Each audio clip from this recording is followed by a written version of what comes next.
Mafanikio hayachagui umri wa mtu. Watu wengi wanaamini lazima mtu afikishe umri mkubwa ili aweze kufanikiwa, lakini historia inaonyesha vijana wengi wamefanikiwa mapema kwa sababu walianza kuchukua hatua mapema. Umri mdogo ni kipindi cha kujifunza, kujenga tabia nzuri, kupata maarifa na kuanza kutekeleza ndoto bila kusubiri muda. Mtu anayetumia vizuri ujana wake anajiwekea msingi imara wa mafanikio yake ya baadaye. Siri kubwa ya mafanikio kwenye umri mdogo sio bahati, ni maamuzi sahihi ambayo yanafanywa kwa vitendo kila siku. Siri ya kwanza, usisubiri muda. Mojawapo ya makosa makubwa ambayo vijana wengi wanafanya ni kusubiri muda sahihi ili waanze kutekeleza ndoto zao. Kila siku inayopita ni nafasi ambayo haiwezi kurudi tena. Kadri mtu anavyoendelea kusubiri muda, ndivyo anavyozidi kupoteza fursa nyingi zaidi ambazo zingeweza kubadilisha maisha yake. Mafanikio huwa yanaanza mtu anapotambua muda ni kitu cha thamani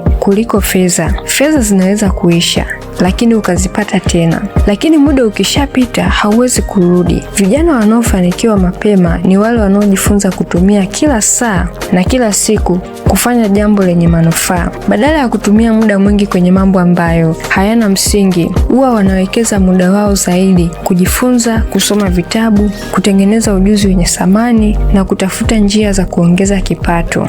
Na wanapofikia umri mkubwa, tayari wanakuwa wamejijengea msingi imara wa mafanikio. Kusubiri muda kunaweza kuwa ni adui wa mafanikio. Watu wanaosubiri muda huwa wanaishia kujuta kwa sababu walikuwa na nafasi nzuri lakini hawakuitumia. Usiikatie tamaa ndoto yako. Anza kuifanyia kazi kwa kutumia kile kidogo ulichonacho. Hatua ndogo unayoanza nayo leo inaweza kuwa ni chanzo cha mafanikio makubwa kesho. Siri ya pili, anza sasa. Kuanza sasa ndiyo hatua ya kwanza ya kupata mafanikio. Hakuna mtu anayefanikiwa bila kuanza. Wazo zuri lisipoanza kutekelezwa linaweza kubaki kama ndoto. Hata biashara kubwa duniani zilianza kwa hatua ndogo. Kitu cha msingi ni uamuzi wa kuanza na kuendelea mbele. Watu wengi wanaogopa kuanza kwa sababu wanataka kila kitu kitimie kwa siku moja. Wanataka wawe na fedha nyingi, vifaa vya kisasa na uzoefu mkubwa. Uzoefu unapatikana kwa kufanya, sio kwa kusubiri. Unapoanza unajifunza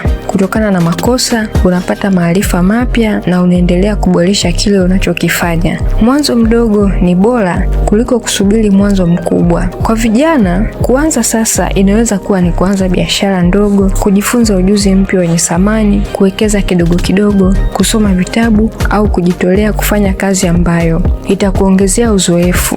Usidharau mwanzo mdogo kwa sababu mafanikio yanajengwa hatua kwa hatua. Siri ya tatu, ondoa hofu, weka uthubutu. Hofu ni mojawapo ya kizuizi kikubwa ambacho kinawazuia vijana wengi kupata mafanikio. Wengine wanaogopa kushindwa, kukosolewa, kupoteza fedha au kuchekwa na watu. Hizi hofu huwa zinawafanya washindwe kujaribu. Hakuna mtu aliyefanikiwa ambaye hakuwahi kukutana na changamoto au kushindwa kwenye safari yake ya utafutaji. Uthubutu ni silaha inayomsaidia mtu kuishinda hofu. Mtu mwenye uthubutu huwa anajaribu hata kama hana uhakika wa kupata matokeo mazuri, kwa sababu anatengeneza imani ya kuamini kila changamoto ni nafasi ya kujifunza. Badala ya kuona kushindwa kama mwisho wa safari, huwa anaona ni somo litakalomfanya awe bora zaidi. Mtazamo huu huwa unamfanya aendelee kusonga mbele hata kama anakutana na vikwazo mbalimbali. Wewe kama kijana unapaswa kujifunza kufanya maamuzi yenye ujasiri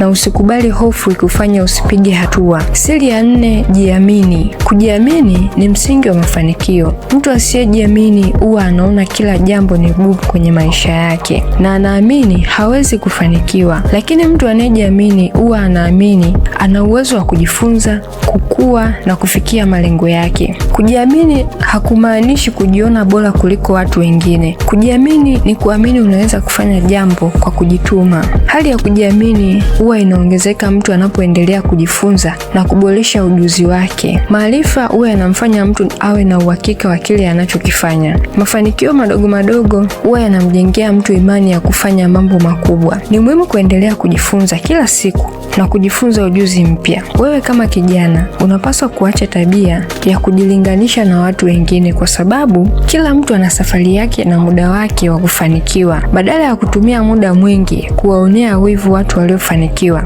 ni bora zaidi ukatumia huo muda kujifunza kutoka kwa hao watu na kujiboresha. Siri ya 5, jenga nidhamu na mwendelezo. Nidhamu ni daraja linalounganisha ndoto na mafanikio. Bila nidhamu, hata mtu mwenye kipaji kikubwa anaweza kushindwa kufikia malengo yake. Nidhamu huwa inamsaidia mtu kufanya yale anayopaswa kuyafanya hata kama hana hamasa wala sapoti yoyote. Hii ndiyo tabia inayowatofautisha watu waliofanikiwa kupitia ndoto zao na watu wanaotelekeza ndoto zao njiani. Mwendelezo ni uwezo wa kuendelea kufanya jambo kwa muda mrefu bila kukata tamaa. Mafanikio hayatokei kwa siku moja, yanahitaji juhudi za kila siku, uvumilivu na kujituma. Mtu anayesoma kila siku, anayefanya kazi kwa bidii na anayeboresha ujuzi wake kila wakati huwa na nafasi kubwa ya kufanikiwa kuliko anayefanya kazi kwa msimu. Kwa vijana, kujenga nidhamu kunaweza kuanza kwa kuheshimu muda, kutimiza majukumu kwa wakati na kuweka malengo.